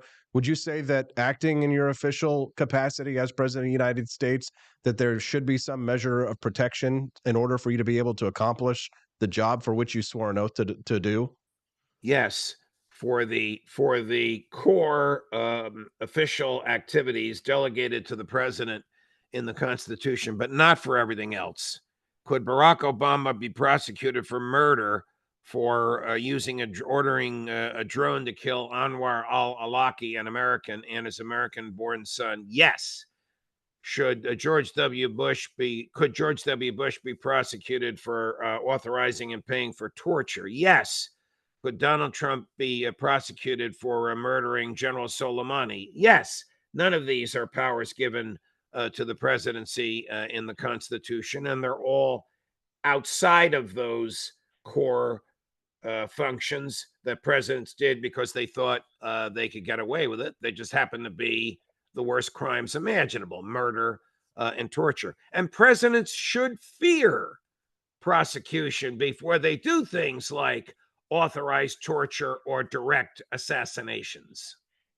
Now, Judge, we're going to get back into the deep philosophy, the questions of what our beliefs are as modern American libertarians. People who are on the right these days don't know the history of American conservatism, the Republican Party, progressivism, paleoconservatism, neoconservatism. These are just terms typically that people will fling around and use them as pejoratives rather than descriptors. But for you and I, these terms actually mean something. You and I come from a school of libertarianism. Maybe we float back and forth. I know you sometimes kind of go back and forth between the ideas of anarcho-capitalism and constitutional minarchism, right? I've heard you, Judge, I've heard you variously describe yourself as an ANCAP and also a constitutionalist and a minarchist. So, you know, we fall within sort of that same vein ideologically. And to an extent, our ideological opponents on the right for a great period of time have been the neoconservatives, right? The interventionists, the followers of the school of Leon Strauss, the more imperialist right-wingers who hold liberal social views. Typically, they tend to agree with us on things like free trade. They are globalists, not in the bad sense, well, in the bad sense too, but globalists in the sense that they believe in international free trade. But globalization, I guess globalization is the term there, and then globalism in the sense they also believe in the United Nations and the WTO, NAFTA, CAFTA, et cetera, et cetera. You see where I'm going. But then there are the paleoconservatives, Judge. And the paleoconservatives are the people who are, strongly, deeply religious, very socially conservative, but they disagree with us on international free trade and issues like that. Are you still there with me? Looks like I've lost him. Where am I going with this conversation? I think he's going to come back one more time so we can. Are you there, Judge? Yes. Okay. So you see where I'm going with this conversation here, where I'm defining paleoconservatism now. I've defined neoconservatism. I guess I'll finish this up, but just by saying my grandparents were conservatives, but they were supporters of FDR during World War II. Everybody supported FDR during World War II, except for a few Republicans and a few right wingers. So they were socially conservative. Oh man, this is frustrating. I really want to have this conversation with the judge. Are you there, Judge? Yes, I'm here. Okay. I'm listening. I'm only ranting so long because I'm trying to make sure that your connection is stable to some extent. But they were socially conservative, fiscally liberal, essentially. So these paleo conservatives of today, many of them who describe themselves as populists, Judge, they're not libertarian in any sense. Whereas with neoconservatives, they agree with you on immigration. You are closer, Judge, to George W. Bush on immigration. This is quite a spicy statement, and I hope that the judge is going to hear it. And because I want to hear the response to it. You there, Judge? Yes. Okay. You are closer to George W. Bush on immigration than you are to Donald Trump. Is that a fair statement? Well, it hurts me to say that because of my views of George W. Bush as a mass murderer. But the answer is yes, because of my acceptance of natural rights, which includes the right to travel, and my views that I don't trust the federal government with anything, least of all securing the borders. But isn't that a fascinating juxtaposition there then, where we had this decades-long battle with neocons, only to have paleo conservatives sort of take the stage, but they're less libertarian than the neocons were in many ways. Well, Am I wrong? the libertarians are split. I'm often reluctant to address immigration. The libertarians are split. There's the Jacob Hornberger school. We are just losing him, it seems. Yeah. The You have the Jacob right to walk and go wherever you want. There's the Lou Rockwell school, which says that the government can stop anybody it wants from coming into the United States. I'm in the Jacob Hornberger school. That's a minority view, even amongst libertarians. But it is the view of those who believe that our liberties come not from property, but from nature. So if you are the property rights school of libertarianism, which is Murray Rothbard, property is supreme, and that means property owned by the government.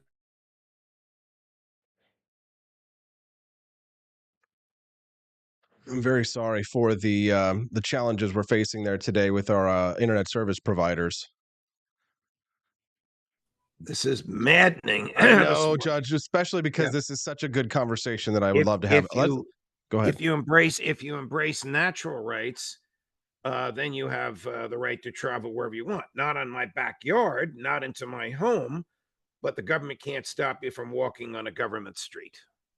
Judge, before this completely blows up this stream here, share with us who you have on your excellent show, Judging Freedom, before we go. So I have Professor Jeffrey Sachs today, who's going to talk about who teaches at Columbia, who's going to talk about Gaza and the freedom of speech. Phil Giraldi today, the great ex-CIA agent, who's going to talk about what the intelligence community is doing to bolster Benjamin Netanyahu. Aaron Matei, who just wrote a very lengthy, wonderful piece about how we have destroyed Ukraine in the past 10 years since we physically entered there in 2014, and Max Blumenthal on how Bibi Netanyahu is on the cusp of incarceration.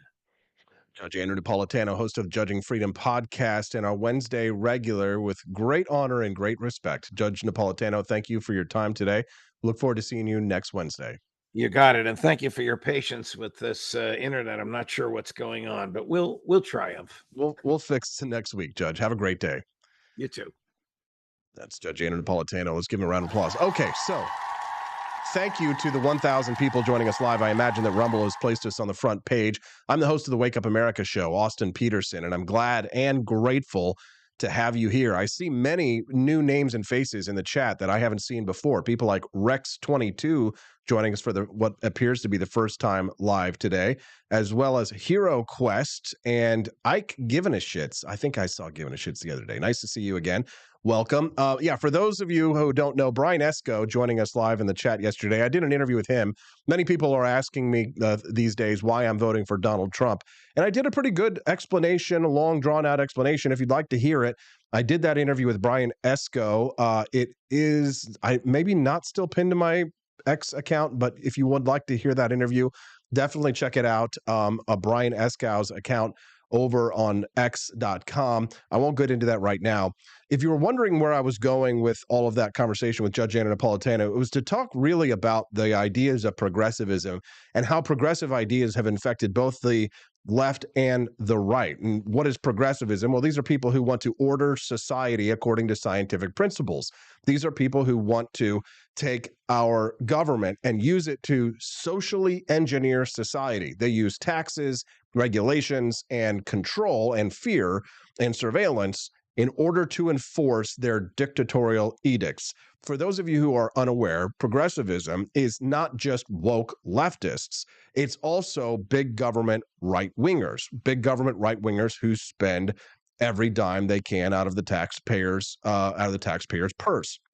These are also people who believe in control, like things like vice taxes, like protecting us from ourselves and using government to control people's social behaviors, for example. That is the definition of progressivism, whether we like it or not. Most people, when they think progressives, they think purple-haired leftist, and certainly many of those are progressives.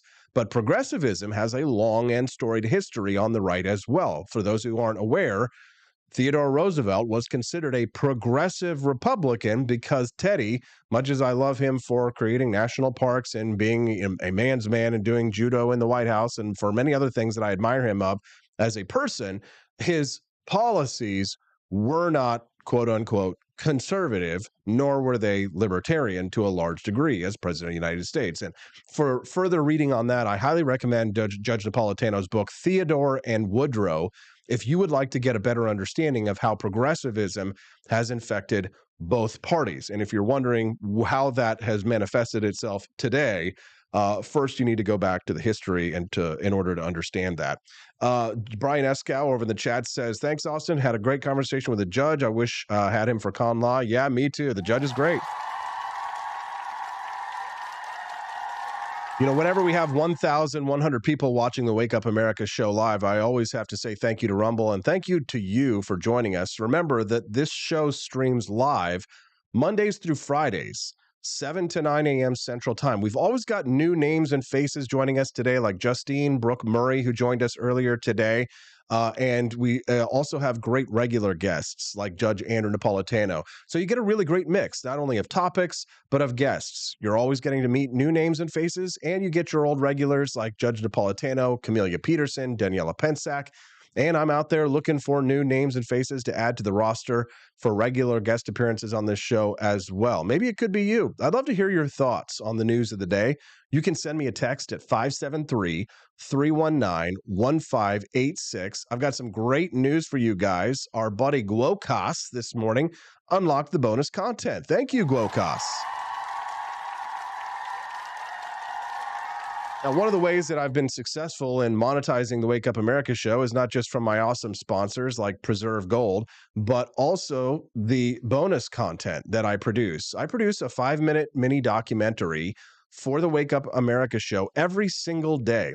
And it used to be that if you donated $50 or if enough people made purchases at my merchandise shop in the amount of $50, it used to be that was the amount that it took to unlock the bonus content. Well, I raise the price. Inflation, if you will. I raised the price, and now it's $60 to unlock the bonus content, but you guys don't care. You did it anyway. You unlocked today's bonus content. Thank you to Glowcas. He bought the George Carlin shirts that we have over at AP for Liberty shop. They say, Carlin was right. And you can get those as well at apforlibertyshop.com. So we've raised the bar. We've unlocked the bonus content. You get to enjoy it. When we get back on the Wake Up America show after the bonus content, we're going to talk about a new report, Department of Homeland Security, cracking down on the red pill bros, you know, the manosphere, the masculinists, right? Basically, anybody who doesn't believe in the toxic, feminist, narcissistic gynocracy that we live under now. We'll be right back on the Wake Up America show at wakeupAmericaShow.com. Wake Up America show looks at technology or innovations that help to set us free. Today, how does blockchain work? Blockchain technology, often linked with cryptocurrencies, is expanding into various industries including data tracking, national currencies, and NFTs, prompting questions about its potential. Blockchain consists of data blocks linked in a digital, uneditable chain within a decentralized system, enhancing trust, validity, and usability through its distributed structure. Understanding blockchain involves grasping key terms like proof of work, proof of stake, miners, and distributed ledger technology, which are essential for comprehending its operations. Blocks in blockchain act as ledgers, storing transaction data that syncs across all nodes, growing with each new block added, known as block height. The distributed ledger in blockchain shares information across parties globally, can be permissioned or unpermissioned, and is designed to be secure and immutable. Security features include cryptographic hashes that secure transactions within blocks, and digital signatures using public and private keys to validate transactions. Blockchain transactions are verified through mechanisms like proof of work, where miners solve puzzles, and proof of stake, where validators stake cryptocurrencies for transaction rights. Smart contracts on blockchains automate agreements without intermediaries, only executing when terms are met, exemplified by Ethereum's system. The concept of blockchain was introduced by Satoshi Nakamoto in 2008, proposing a decentralized payment system, which led to the creation of Bitcoin. Bitcoin's launch demonstrated blockchain's capability for secure, verifiable transactions without central oversight, sparking the development of numerous other digital currencies. Blockchain's ability to secure transactions without a central authority has revolutionized digital asset transfers, offering a reliable and tamper-proof system. Industries are recognizing blockchain's potential beyond financial transactions, applying it to data tracking, privacy, and asset management. Cryptocurrencies remain a prominent application of blockchain, with growing interest and value, signaling its continued relevance and utility. Blockchain's decentralized nature ensures secure, transparent transactions and data protection, appealing to various sectors for applications beyond currency. Companies are leveraging blockchain for purposes like supply chain transparency, proof of authenticity, and enhanced customer interaction. Examples include Anthem using blockchain for health data transparency, and Dole Foods, improving supply chain transparency and food quality tracking. Blockchain technology is being adopted globally in diverse fields like home equity loans, oil production, and identity verification through the UN's iris scanning process. Thank you for watching today's bonus content. This technology will be a critical tool for future libertarians to protect their privacy amongst big government intrusions into financial security. All right, welcome back. Hope you guys enjoyed that bonus content today. Thank you to Guocos and Quest Fanning and Levin214 and others for your donations and purchases at AP for Liberty shop to make that bonus content happen. This week's theme is the innovations that set us free.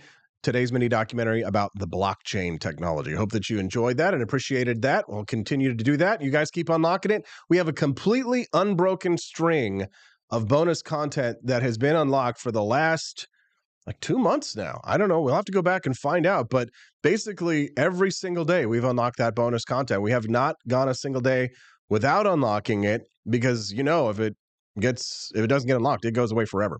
Thank you to our sponsor, Preserve Gold, for sponsoring the Wake Up America show in a big way, helping us to build the next libertarian media network. We are going to turn into media moguls thanks to our friends at Preserve Gold. If you're interested in securing your financial future, text the word Liberty to 50505. Again, text the word Liberty. Get a free information packet from our friend and sponsors, Preserve Gold. If you just text the word Liberty to 50505, there's no obligation. You get a free info packet. They're going to give you a $500 account credit to use if you make a purchase of gold and silver. I highly recommend and endorse Preserve Gold. Text the word Liberty to 50505. Their link is also in the Rumble comments below. If you just want to click on that, open it up and sign up. Okay. Good morning to Rick Silly, Quest Fanning, Mighty Megatron. Rare Chameleon's here as well. Oh, and a new name over there. Geikokujo Music. Nice to see you. Appreciate you guys. I know you guys are interested in hearing about the title story. Some of you, since you're just tuning in live now, you probably didn't get to hear me talk about it earlier. So if you don't mind, if you were here earlier, please give me a couple of minutes just to recap for those who are just joining us. The New York Post headline on this one makes me laugh. Wealthy white Louisiana residents win the right to split from Baton Rouge and form their own city. Looks like secession is back on the menu, boys.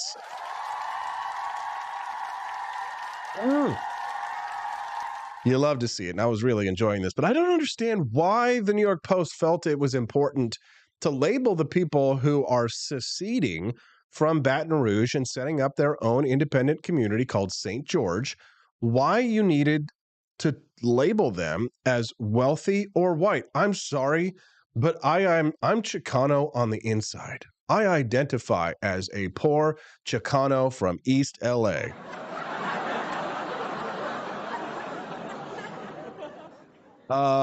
Rick Silly, it's Elixir in reverse. Oops. I'm stupid. This story is not stupid, though. A group of wealthy white. No! Wealthy white Baton Rouge residents have won a decades-long battle to split from the majority black city to form their own suburb following a Supreme Court ruling. The white people are running away. They're wealthy and they're white. How dare they?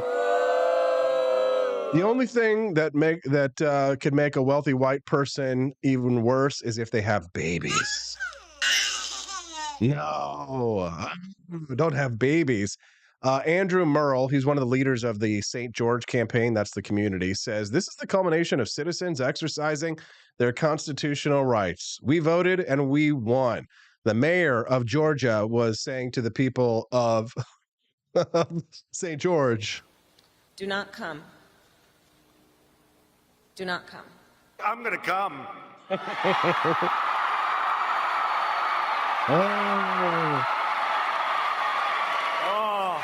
He says, God, I love that clip. Now we begin the process of delivering on our promises of a better city. We welcome both our friends and foes to the table to create St. George. So the people, even the people who disagreed with them on the secession of St. George, those people are welcome St. George. See, these wealthy white people aren't bad, aren't so bad. Let's just hope they don't have any babies. No. No, not wealthy white people. No. The St. George Initiative began with hopes of residents starting a new school district before ultimately deciding to create their own city. God bless them. How dare you? Well, how dare you? How dare you? The St. George supporters had tried this before in 2015, but the vote failed. Then 4 years later, they won, and they got sued by the mayor of Baton Rouge, who was trying to prevent them from leaving, saying that their split would siphon more than $48 million in annual tax revenue from the local government. Wait, where's my evil laugh?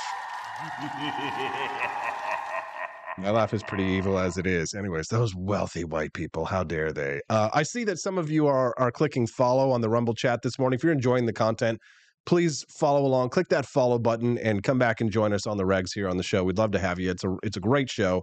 Great way to start the morning. Lots of laughs, lots of fun. Did you guys see that? Speaking of white people being cringe or being cringe, did you guys see that Drew Barrymore, Kamala Harris video clip that was just cringe as hell?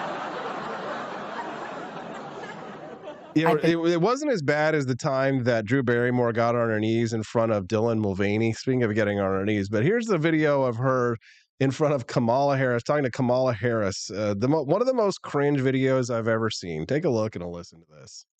I've been thinking that we really all need a tremendous hug in the world right now. Yeah. But in our country, we need you to be Mamala of the country.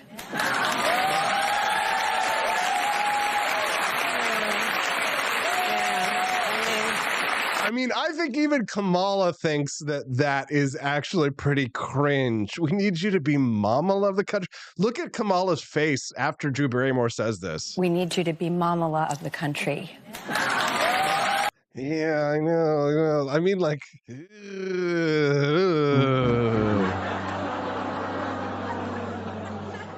I mean, if that wasn't the most cringe thing you have ever seen today, whoo, boy, certified cringe, says Elixir, Rick Silly backwards.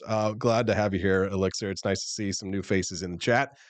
You can text the show. Let us know what's on your mind at 573-319-1586. Again, that's 573-319-1586. I saw Kamo just joined us. spelled it M-E-A-U-X. Camion. Maybe they're from Louisiana. Are you wealthy and white? How dare you?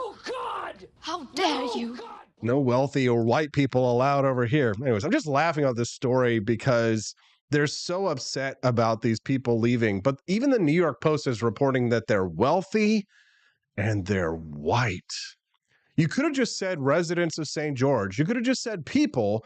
And I note that they didn't capitalize white people when they referred to us. Excuse me, but if you're going to speak about my people in the media, I demand that you capitalize the W in white. It's not okay to use a lowercase w when referring to white people. Wealthy white Louisiana residents, writes the New York Post, win the right to split from Baton Rouge and form their own city. I'm going to come.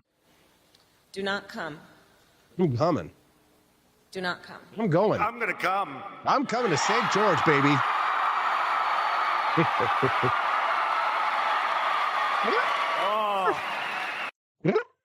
Rare Camellia says, even Kamala thought it was cringe. That's pretty bad. Oh, God, it is funny, though, isn't it? All right. No, it was a great story. Congratulations to the residents of St. George. I'm sure we'll be talking to many of you. I'm going to reach out to some of their leaders down there, see if I can't book them on the show. You guys want to see some of these people on the show? Those were the days. DHS report. Where is it? I sent it to Aaron Clary. Okay, here we go. A DHS-sponsored report from March confirms that large manosphere creators were targeted by state-funded censorship campaigns. That's right. Manosphere, if you know what that is, maybe you've heard of the red pill community. We've been having these conversations a little bit about the war of the sexes, the gender wars that are going on. People are struggling with dating. The red pill community, I like to describe it the way that Pearly Davis describes it, but just men comparing notes, just the locker room, men having conversations about what it's like to be a man in modern society these days. That's what you might consider the manosphere. People talking about things like alimony or divorce court proceedings or child support and the issues that men struggle with in a modern context. That's the manosphere online, where men go together to share notes and talk about our opinions and what's been happening to modern men in our gynocentric society. But this is my friend BX. And we're probably going to have her on the show on Friday to discuss this one, but we're still working it out. She has said that she previously broke a story about this project called, quote, Diverting Hate, which was funded by a DHS counterterrorism grant. So men talking about their problems, men sharing notes, is of utmost concern to the Department of Homeland Security. Not because you might actually commit acts of terrorism, but because, of course, they cannot have you breaking out of the matrix, men. They cannot have you doing things like what those young men on the college campus did. Where is that video? Here they are. They can't have you doing things like this. Take a look at this. These are young men, mostly white men, some Jews. Are Jews white? Great question. Look, and you can see this big fat land whale, this punk bitch here, ostensibly female, screaming at the boys, protecting the American flag. This is the enemy here to the government, to the Department of Homeland Security. This is the red pill.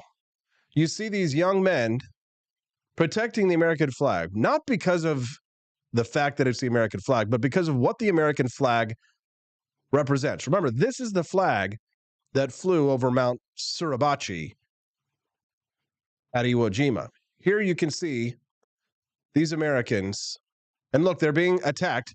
Like, if you had thrown water on a woman the way that this woman is throwing it on these boys, that would be considered assault. They would probably upgrade the charges to rape, and they would throw you in a prison cell next to. See, look at that. See them throwing things like that? That is a violent assault.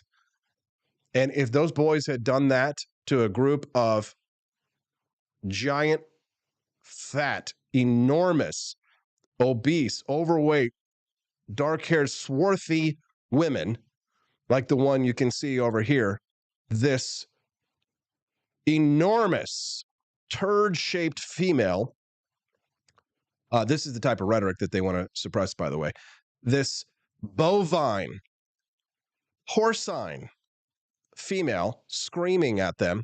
I get 10 points for porcine, by the way, Camellia. Bovine, I get 5, but Porcine, I believe, deserves an extra $10. Am I right?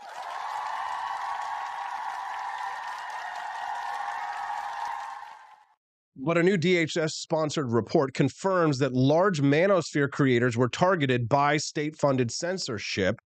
The NGO behind the project had teamed up with X, which was Twitter at the time, to develop tools used to divert audiences away from targeted influencers. People like Rational Male, that's Rollo Tomasi.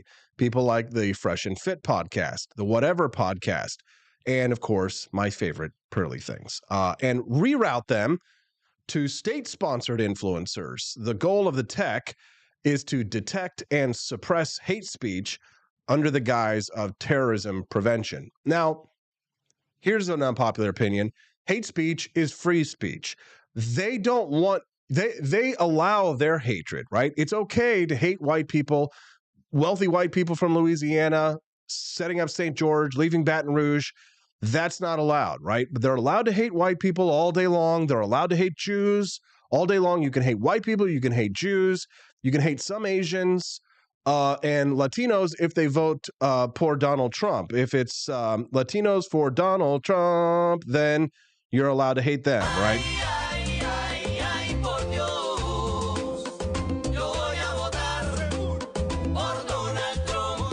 You're allowed to hate them.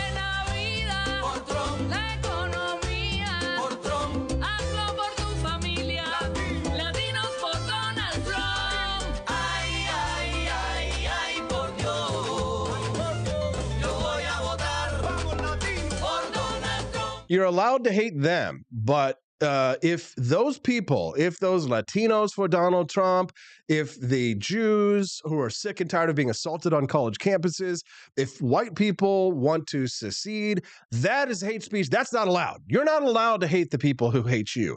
You're not allowed to hate the people who are trying to erase you. You're not allowed to hate the people who violently attack you. You're not allowed to hate this porcine land whale, this swarthy, degenerate punk bitch violently attacking you while you try and protect the American flag. You're not allowed to hate this turd-shaped piece of excrement, this inextricable turd. You're allowed to commit acts of violence like that. You can see they're being pushed. They're being assaulted. They're having things thrown at them. You're not allowed to hate the people who are doing that to you. You're not allowed to say you hate them. You're not allowed to talk about how you hate them. You're not allowed to talk about that. They are allowed to hate you all day long. They can do violence to you. But the moment you speak up against them, then the state-funded anti-terrorism grants will crack down on you. They will suppress your content and redirect you. Thank God for Rumble.com. God bless Rumble.com because without Rumble.com, 1,200 people wouldn't be able to enjoy what I'm saying right now. And it looks like people like Joni Rankin who has to go. Bye, Joni. We're sad to see you go. Looking forward to seeing you back here tomorrow. People like Wokus are enjoying it. If you're like Elixir and you're enjoying it this morning, we're glad to have you here. Kermode Bear enjoying the tune this morning.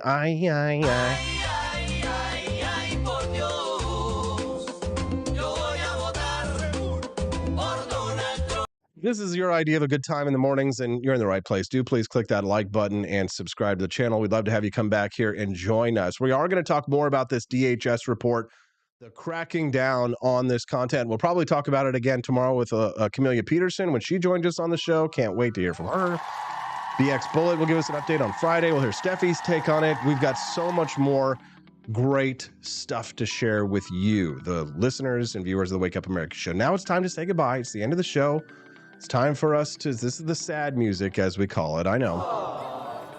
I want to say thank you to Rumble. I want to say thank you to you, the listeners on Rumble, because you are my biggest audience and you are my friends.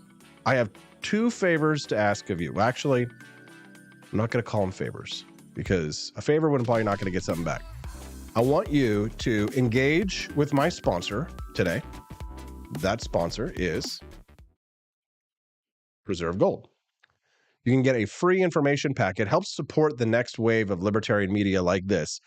If you like what you've heard today and you're saying to yourself, I've been looking at buying some gold and silver, I'm just interested in learning more, and you've been thinking about that for a while, this is your sign right there. Text Liberty to 50505. That's Liberty. Text the word Liberty to 50505 right now. Not only are you going to help to secure your own financial future, you're going to get more free information from them. They're not going to spam the hell out of you, but you're also helping to support the next wave of media like this, the Wake Up America show. So that's the first thing that I want to ask you to do. The second thing that I have to ask you to do, as you exit, please exit through the Grift Shop. Yes. See that title right up there? AP4libertyshop.com. Head on over to AP4libertyshop.com. Get yourself something real nice, Uncle Eddie. Real nice, like perhaps our Calvin Coolidge stained glass cutting board. Just browse. Head on over to AP4libertyshop.com. Just browse around. Look at all the awesome stuff my wife and I have made for you. Not only do we have amazing products like the Calvin Coolidge cutting board, stained glass edition, but we've got delicious coffee. I drink it every morning. Look at all these reviews. 5-star reviews, 5-star reviews, 4.8, 4.9, 5-star reviews, 4.7, 5-star reviews. It's the most delicious coffee you can drink in the entire world, and you can only get it at AP4libertyshop.com. Are you a fan of Javier Milei? Check out all those awesome Javier Milei products. I made these. Well, me and Steffi. Look at that. You can save 10%. Your first order right there. Put your, I accidentally doxed myself there. Whoops. Don't call me. But you can get that at AP4libertyshop.com. That's AP, the number 4, AP4libertyshop.com. The Norm Macdonald commie gobbledygook shirt. No offense, but it sounds like some fucking commie gobbledygook. Buy gold, buddy, and now move to Missouri, says Island Photographer. Amen. All right, guys. Hope you enjoy the show. Exit through the Grift Shop. We'll see you guys here tomorrow. Click that follow button before you leave. And we'll see you here tomorrow on the Wake Up America show at wakeupAmericaShow.com.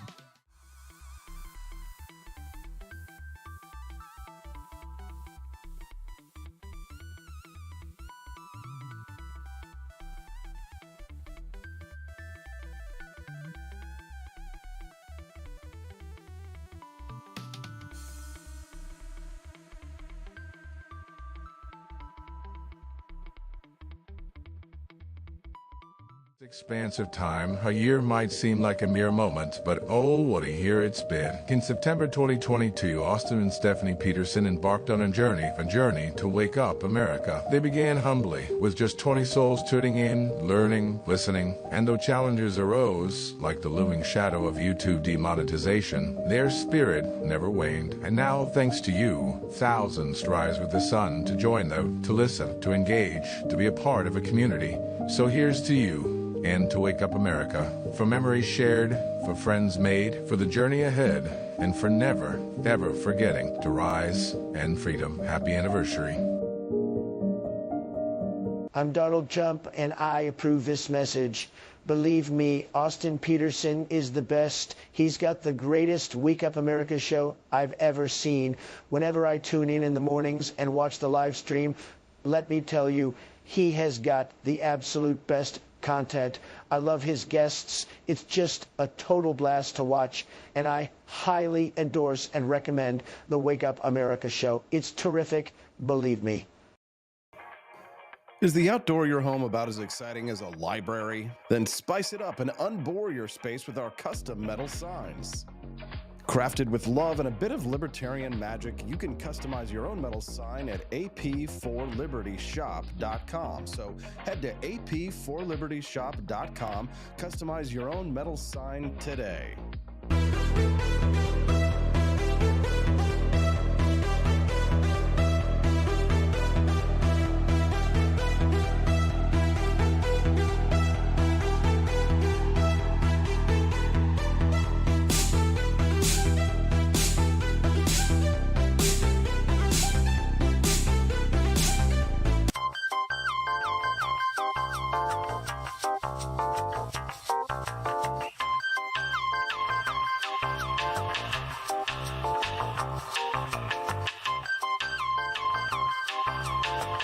Welcome to a world of vocal discovery at Peterson Voice Studio. I'm Justin Peterson, here to guide your musical journey. Envision a place where your voice reaches new heights, where every note tells a story. We embrace all singers, from the enthusiastic shower vocalists to aspiring stars, ensuring each voice finds its unique rhythm and tone. Are you ready to elevate your voice? Visit PetersonVoiceStudio.com and sign up for remote lessons tailored just for you. Let's begin this melodious journey together.